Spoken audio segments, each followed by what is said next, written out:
obviously moved on. I don't know that we're going to dwell upon anything from last week. And we're very fortunate. We're very fortunate to have a rivalry game this week, which helps you get past all those other things from the weeks before. So there's no time to sit and wait and sulk. The greatest thing is we come in on Sunday and get the chance to take part in the second longest rivalry in college football history, the first outside of non-conference, the longest standing rivalry. The second most played rivalry game ever, only behind, I think, Wisconsin, Wisconsin, Minnesota, and Paul Bunyan's Axe. So it's a great opportunity for us. A great opportunity for us to move on, to get focused on what we got to do here in the future, find a way to get better. I think that's ultimately the most important thing, is get some of those other monkeys off your back and say, hey, how do we get better, and focus in and lock in. Those rivalries are about one thing, and it's about respect. And I told the guys that on Sunday. I'll continue to reiterate it again today. We have a lot of guys in this program that aren't from just around here. We've got freshman kids from Florida or Georgia. They're walking in here with no idea of what the rivalry is all about. It's our job to teach them. But whether they grew up with it, whether they've ever played in it, whether they've ever heard about it, they must understand that rivalries are not about anything other than respect. It's not about a record. It's not about who's better on paper.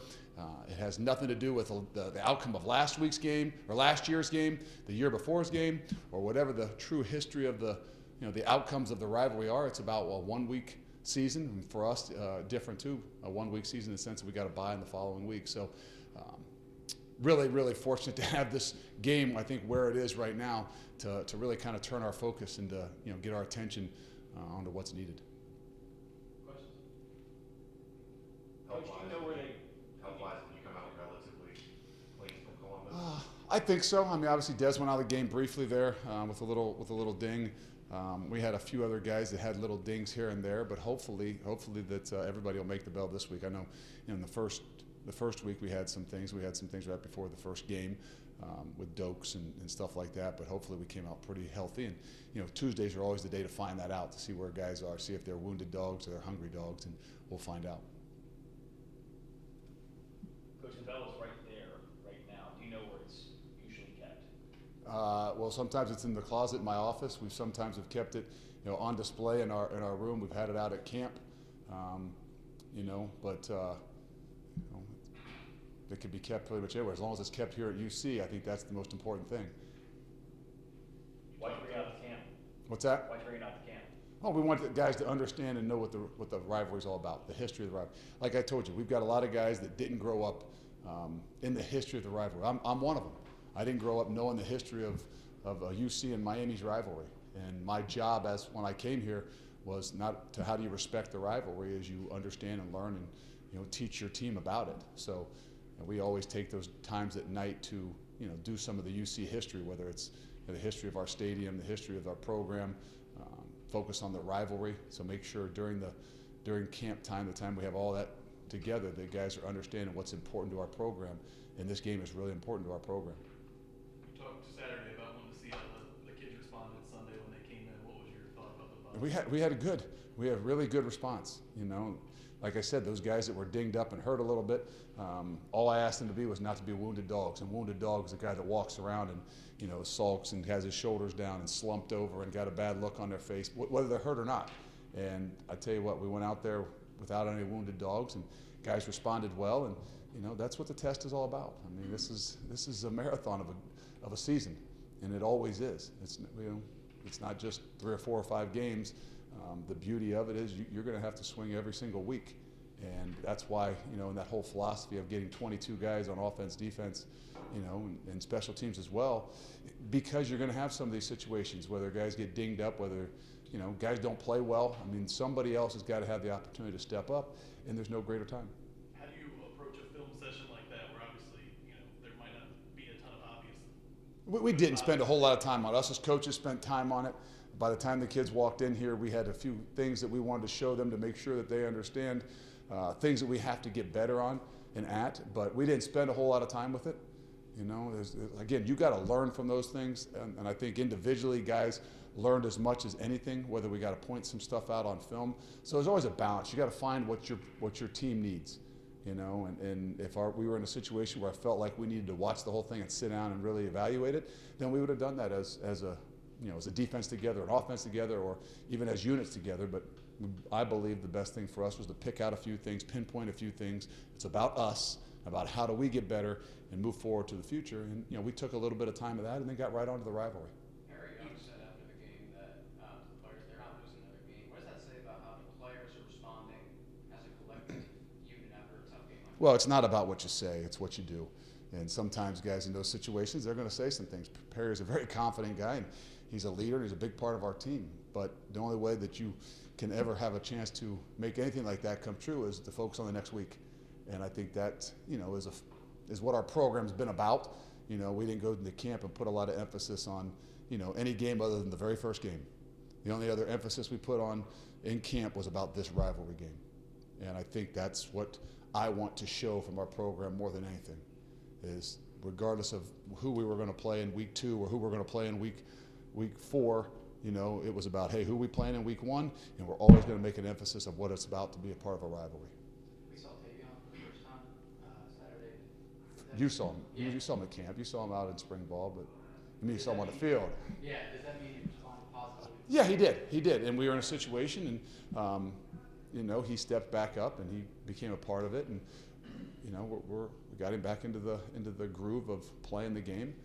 I think that we need him as a team, but we still got to make sure that he's all in the things that we're doing. And since he's come back from camp, since we've come back from camp, he's done nothing but what our seniors and leaders and captains would expect.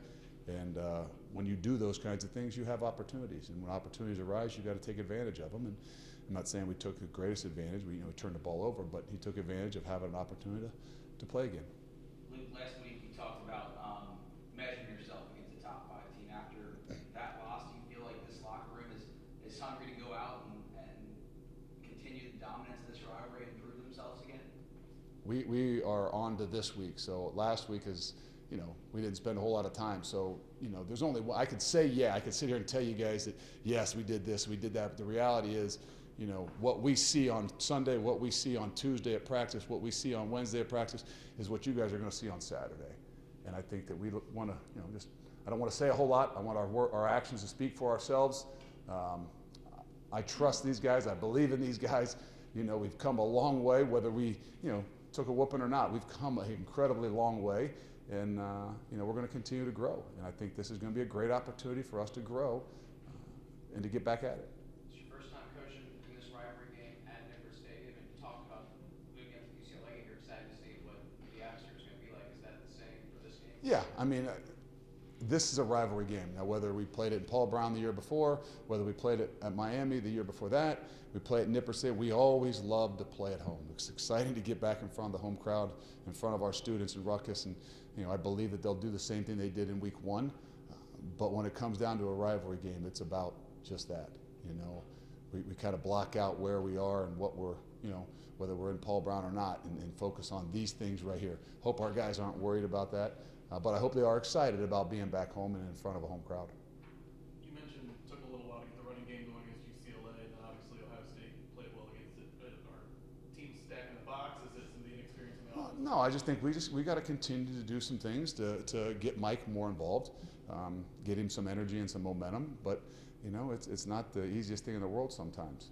We know we run the ball pretty well, but we got to find a better way. To loosen some guys up. Obviously, last week was last week.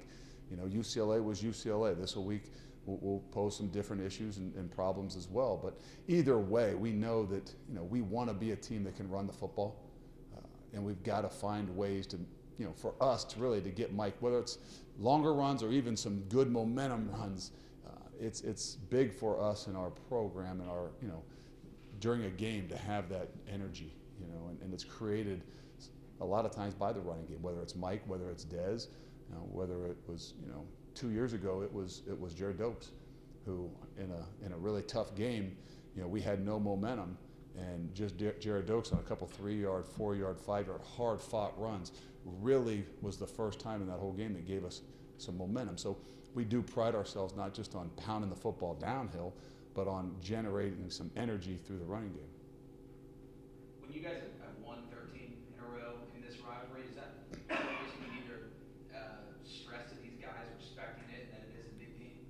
we don't look at anything that's happened in the past of those games because they don't matter.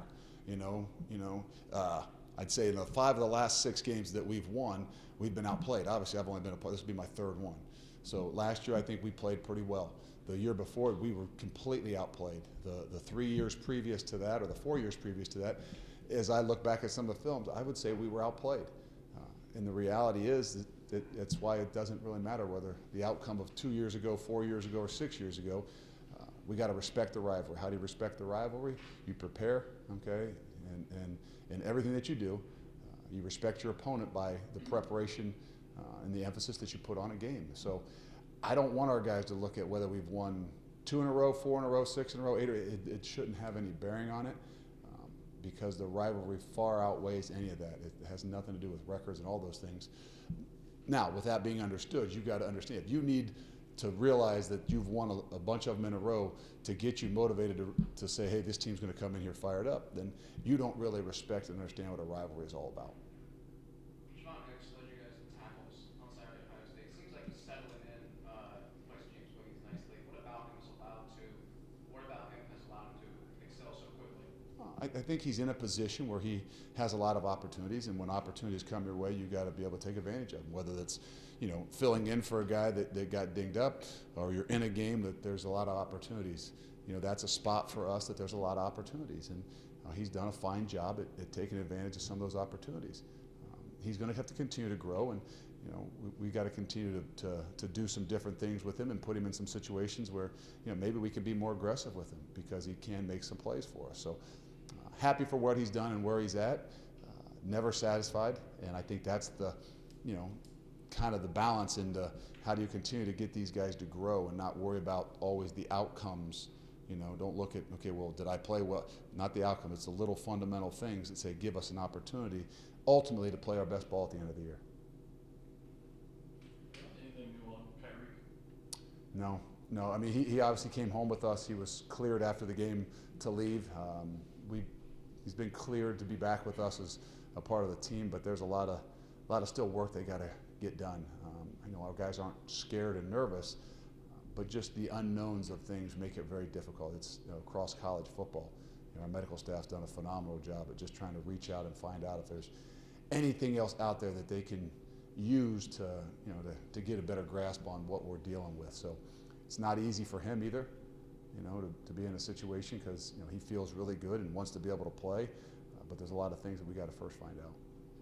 And Coach, one thought from me would be just obviously part of being a college football coach is being a psychologist. And when a team gets beat up, and not just on the field, but I'm sure they're getting beat up from hearing from people around town, that kind of thing. How do you coach them back to the confidence level they were after they beat you? You don't just say, hey, you have confidence. You don't just do that to them. I mean, that's why we don't focus on just the outcomes. And I think that's where it's, how we try to build ourselves around the things that we do. If you only rise and fall based on the outcome of a Saturday, then you know what, you're going to be disappointed a lot, and your emotions and and your confidence level is going to go.